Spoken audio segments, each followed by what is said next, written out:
my name is HAPruitt. I'm the author of Anelthalien, and in this video I'm going to continue the story behind the story of Earth Quaking, not behind the writing.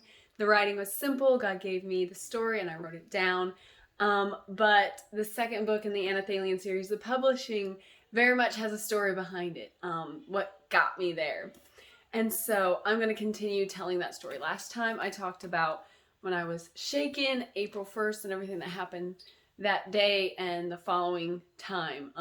Right now it is June 5th, and so we're still in that difficult time. But I also want to tell you where God was in all of that, because very much we were shaken, we were torn up.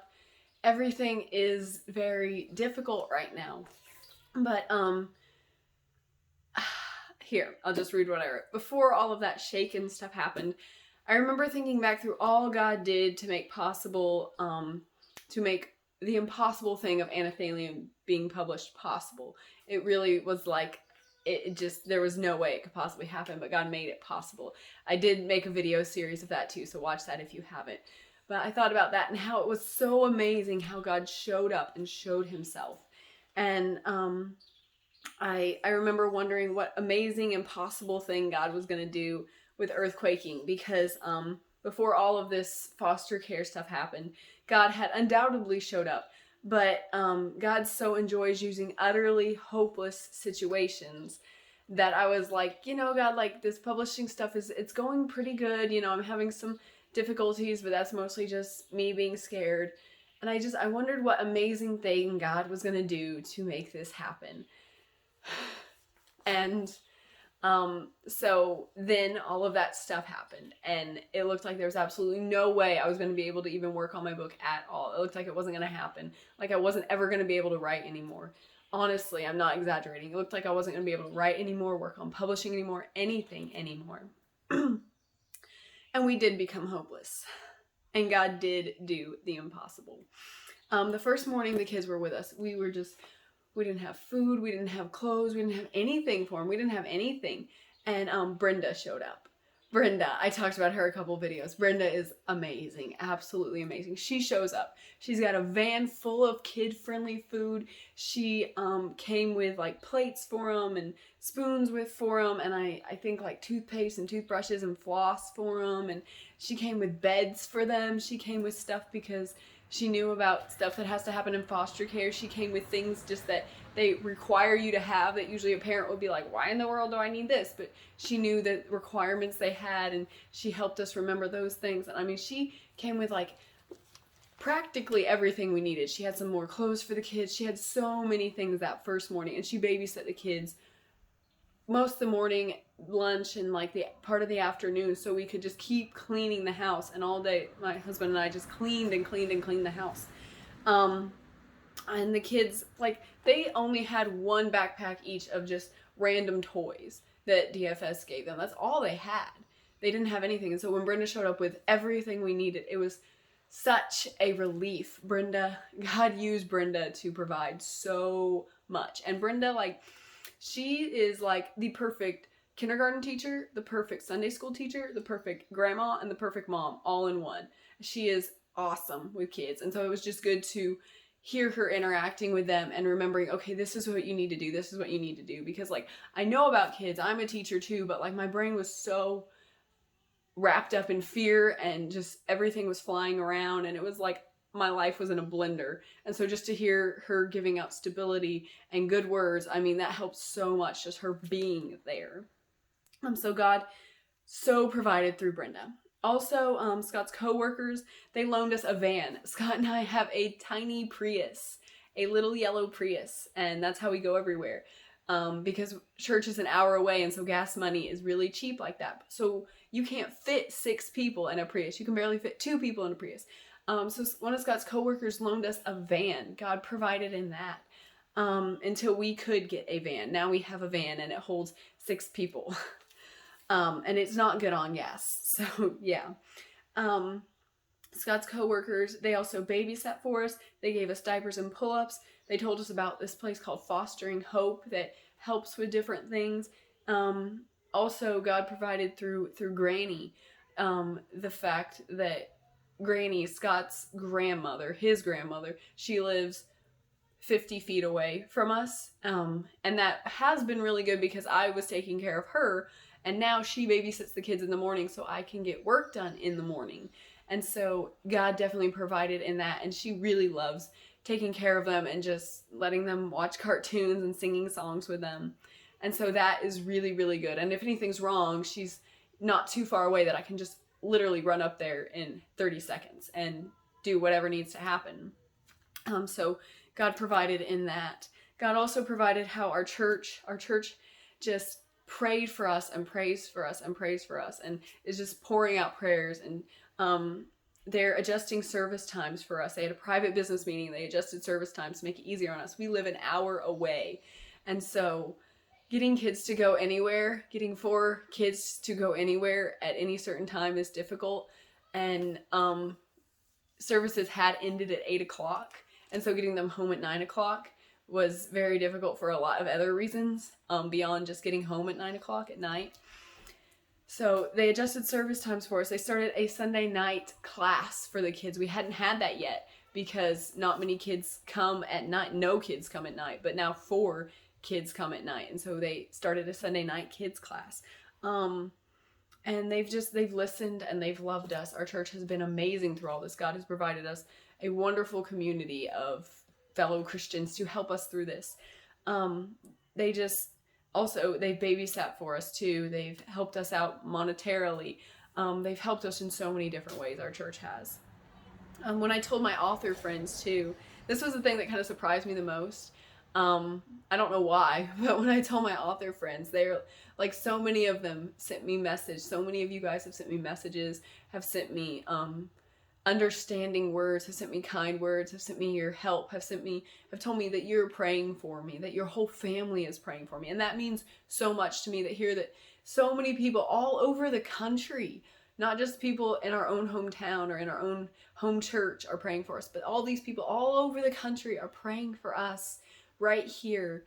Is so encouraging to know that all these different voices are lifting up our needs, and you guys have told me how you're praying specifically for us, and that's so important because we need those specific prayers for wisdom and guidance and just calm and peace, and for the parents and for the kids and for us and for Granny, and just how dedicated you are to taking care of each other in the author community, especially this Christian author community that I'm within. It's just so encouraging to know that I have help in so many different ways from so many different people. Thank you. If you were one of the people who sent me a message, who has said that you're praying for me, or hasn't sent me a message but you are praying for me, I thank you so much. Your prayers, I feel them, I see them. They are working in this whole situation so much. And also God gave me nap time. Before, I would be like working on marketing constantly, and so I was constantly on my phone. And now nap time, the kids, the only way I get them to sleep is to play lullabies during nap time. And so I cannot be on my phone, I cannot make noise. And so I'm like, what do I do? And so I've edited my book. I think I edited my book proofread, copy edited my book 4 times through in these last 2 months. 4 times through. That is awesome. Just because of that 1 hour of solid, no talking, complete quiet. I have to do something on paper, and it's amazing that God let me copy edit that much. I mean, I get so much done during nap time. It's amazing and wonderful, forcing me to be off my phone, off marketing, and forcing me to just focus on my book. And so it was like, God was like, oh, look, you thought you weren't going to get to work on your book, but here's some extra time to work on your book. It's been amazing. And God has also graciously provided through Scott. Scott is wonderful and amazing. He is a mental health care worker, especially for addiction. This situation doesn't have anything to do with addiction, but he deals with difficult situations all the time. He deals with chaos. He deals with complete anger. He deals with all those things that are difficult and hard for most people to deal with. And so he has a good handle on how to take care of situations. And he, I have the kids most of the day. Granny takes them for a few hours in the morning. I have them most of the day. And it's really difficult to just, I'm someone who likes structure and control and routine, and this is just chaos. And so He has been very, very, very helpful, and he knows how to deal with all this stuff. And it really is amazing to see a God also providing, because Scott is that one who likes chaos and spontaneity and all this stuff, and so he's like the fun side of it, but he also is very strong and disciplined and knows what's right, and so he is a very good strong figure in their lives to keep them in line. But also, I'm a teacher, educationally trained. I'm an art teacher by certification, and so I very much know how to teach kids and teach them and discipline without physical discipline like a parent would usually do. And so that God has given us so many different things, just the home, and we didn't have any children, and just so many different things. God has specifically you can see God has set up this situation where we were the right people at the right time in the right place, and everything just came together. It's very difficult and it's very hard, and I'm not discounting that at all and saying, oh, it's perfect now, but I'm saying that God set it up to where this is the best thing possible. And you can see it when you stand back and look at it. And it's amazing, all of the love and all of the help and all of the support God has surrounded us with our church and Scott's co-workers. And our family has helped some, but honestly, our family has helped the least of anybody who has helped. And so it's kind of discouraging, but it's also encouraging to see that when God gives you Christian family, that family that belongs to Him, that is the strongest, most powerful family that you can have. And so anyway, I was going to say that Scott, at night, he will play with the kids. Just take the kids outside, take the kids to the park, take the kids to Grandma Ruth's house, take the kids, just play with them and just let them be crazy. And he's okay with that, just letting them run. So I can have time to work on Earth Quaking in the evening, and that has given me so much good time, like 4-hour chunks of time where I have to sit there and work at my computer, and I do it, and I get it done, and that has helped me with formatting and getting the ISBNs ready and so many different things. And so he has been amazing in all this. God has definitely provided me like an amazing husband. He's the best, absolute best. And also God has provided us with perfect weather. Like Missouri, we live in Missouri, and Missouri weather is usually like 80 degrees one day, 30 degrees the next day. Like literally we have days like that. Complete rain for weeks on end, and then a drought for a month, like it's crazy. It's all over the place. And it's like never perfect weather. It's never perfect weather. But this year, from when the kids came until now, it's been like 70 degrees and pleasantly sunny nearly every day. It's been beautiful. God has been like providing in every way, changing the weather for us even. Like it has been perfect. God has set up everything. I told my husband last night, maybe 2 nights ago, the nights run together, but I told him one night, like, it feels like we're dying. It feels like everything is just falling apart and we're dying, but you also stand back and you see all the ways that God is helping us survive. And it's amazing that we are surviving, and it's only because of Him and all the ways He is providing. And summer school. Summer school is beautiful and wonderful in every way, and I'm so glad it has started now, because that is good. Summer school. So God has shown me that my fear of not publishing Earth Quaking is not at all there. He has shown up. He has been amazing. He has provided in every single area of life. And even things that I thought would stop me from working on Earth Quaking, now I have more time to work on Earth Quaking. God has been so absolutely amazing. And so, I guess this is the end of the video, and I want to encourage you that, if you ever get into that spot where you're shaken, where you are shaken up and everything seems wrong and bad and horrible and awful, and you get to this place where you're like, God, I don't know why I'm here. I don't know what's going on, but it's bad. God is doing something. God is doing something there. He works in the hopeless situations. God likes these hopeless situations because it's where we let go and we say, I can't. That's all I could say for the first week, honestly. I just said that over and over and over and over. I can't, because I couldn't. And I just begged God for help. Every second I begged God for help. And God has amazingly provided, given amazing provision every single moment, so beautifully and so brightly, and you can see Him. And that's what God does in those hopeless situations. So if you get in a hopeless situation, remember, God is doing that to show you who He is, what He can do, how amazing He can be. And He is so absolutely amazing. And so that is all I'm going to say this time in my video for the story behind the story of Earth Quaking, the second book in the Anelthalien series.